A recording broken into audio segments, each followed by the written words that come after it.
Welcome, Clan Mackay, to the Clan Mackay Society YouTube channel. Today we're going to be talking about the clan origins, how they came to be the Clan of Mackay, where the name came from, and also how the Morgans are grouped up in that same history. So, let's talk about some context. The year, or the century, we're in the 11th century, right?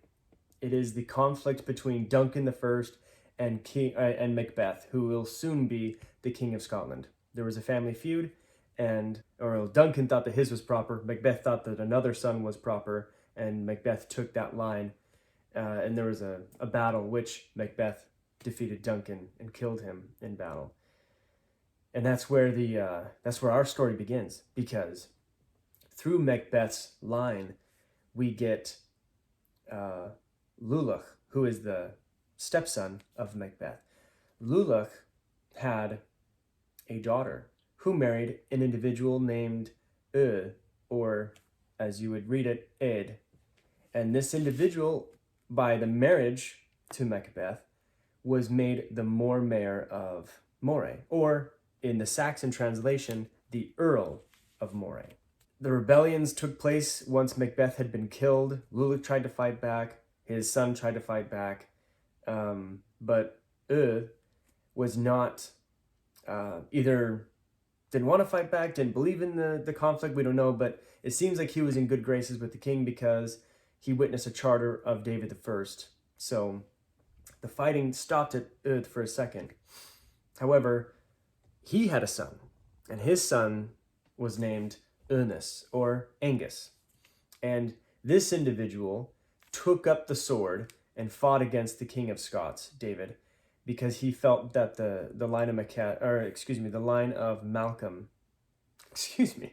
the line of Macbeth should have been honored. He fails. He is defeated in battle at the Battle of Stracathro. He had a son, and his son's name was Malcolm. And Malcolm is the first individual in this line that goes by the name or the identifier as MacEth.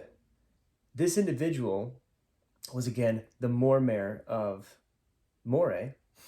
However, because of his rebellion, he was defeated and had to flee into the Western Isles, where he took up arms with an individual named Somerled, who fought against the King of Scots for many, many years. He was captured, Malcolm was captured, and was eventually imprisoned, but was released when the King of Scots was trying to reconcile his nation, and granted him back his lands of Ross. Not all of Moray, just Ross. And this made Malcolm angry that he only got Ross.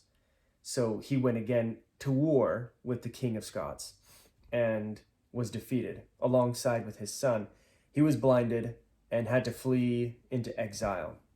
It was at this time that the King of Scots, David I, made a decree where he took the loyal men to the Mormayers in Moray, and they scattered them all throughout Scotland. This is, the annals compare this to the Nebuchadnezzar spreading the Jews across the Middle East. And what this did was, it moved this line of the Mackays into the Strathnaver region. They fled to one of the only places they could that was not dominated by the King of Scots, which was Strathnaver, which was in the custody of the Earl of Caithness of Orkney. And they allied themselves with this region, and Malcolm had a daughter, Gormlath, I believe her name was, who married the Earl of Caithness, who was Harald. Donald, the son of MacEth, the son of Malcolm, they'd all passed away, but Donald had a son named Kenneth, and Kenneth, encouraged by another individual, the clan MacWilliams, who had ties to the throne of Scotland through Malcolm of Canmore back in the days of Macbeth, they allied together to create a rebellion to fight against King of Scots. However, that was unsuccessful, and Kenneth was killed in battle. But Kenneth left his son named Ai, and Ai, MacEth, he married the daughter of Walter, who was the Bishop of Caithness. and through this marriage was given lands in Strathnaver. Luckily at this time, the King of Scots had died, and Alexander, the new king, was unwilling to, or was a youth, was a child, and so was not able to continue the wars up into the Orkney and the Norwegian held lands. So the MacEth line was given respite from the attacks of the king. And it is this Ai who is the father of the Mackays. Where did the Mackays come from? Well, it was sprung from the lineage of the battles between the Macbeth line and the Canmore line of Scotland. Now, the Morgans, how do they come into this picture? Well, the Morgans, Angus Mackay gives us a little information on the Morgans, and he says that they were called Morgan, or Morgan is a name that's used to, it's a connotation describing men of Moray, or Seabright, and the Seabright region of Mor coincides with Moray. So Clan Morgan, in the Book of Deer, you'll find that there was a Clan Morgan in Moray, and that they were given lands and title, and that the chiefs of Clan Mackay up in Strathnaver were also called the chiefs, or the Clan Morgan. So the two locations in Scotland that are known for their Morgans are the Moray region, stretching all the way down into Aberdeen, and Strathnaver. So the Book of Mackay suggests that there is a connection here. Now, just so you're not confused, Morgan of Strathnaver, Mackay and Morgan, when it's used in the Strathnaver sense, is the exact same name. It's not different. But why Morgan? And that's why I would suggest it's because of that connection, where when the evictions took place by the king and spread the people abroad, many of the Clan Morgan who were loyal to the Moor Mayor of Moray, at the time who was Malcolm, fled with him up into Strathnaver because they'd rather flee that way instead of fleeing other locations. They were, forced to leave.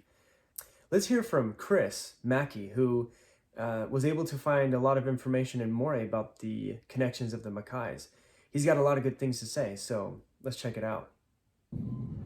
Hunter, just a postscript to that video. I'm here within the donjon of Duffus Castle here to tack on an important little detail about the heraldry that I was discussing.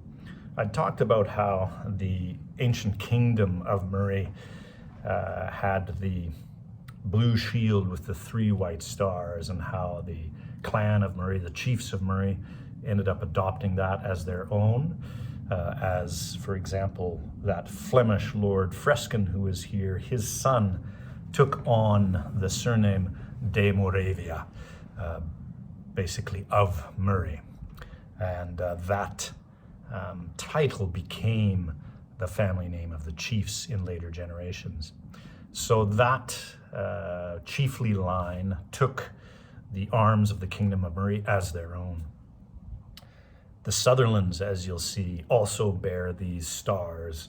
They've changed the tinctures, it's known, the colors, so it's a red shield with 3 gold stars, but also used to signify their connection to Murray. There are other clans as well that have done this who are from this area. Innes and Brodie as examples. Even Douglas had a connection with this region, and the chiefly line of that clan used those 3 stars on blue in a different configuration.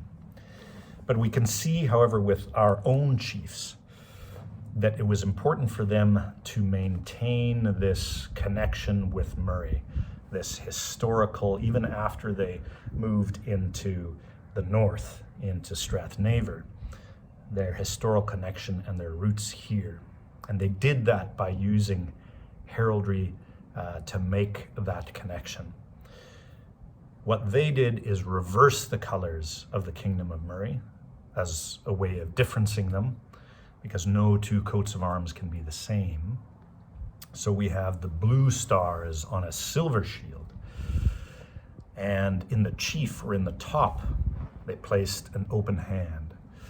In Gaelic tradition, this was meant to signify true family, or the true line. So what they were trying to do there, our chiefs, was to signify that they were of the royal house of the Kingdom of Murray. And not only that, but they were the true heirs to the kingship of Murray. Okay, so there you go. The origin story of the Mackays, right? The legends, the mysteries, all put into one small little video. Now remember, this is oversimplification, right? This is just to give you a good idea of what kind of is happening.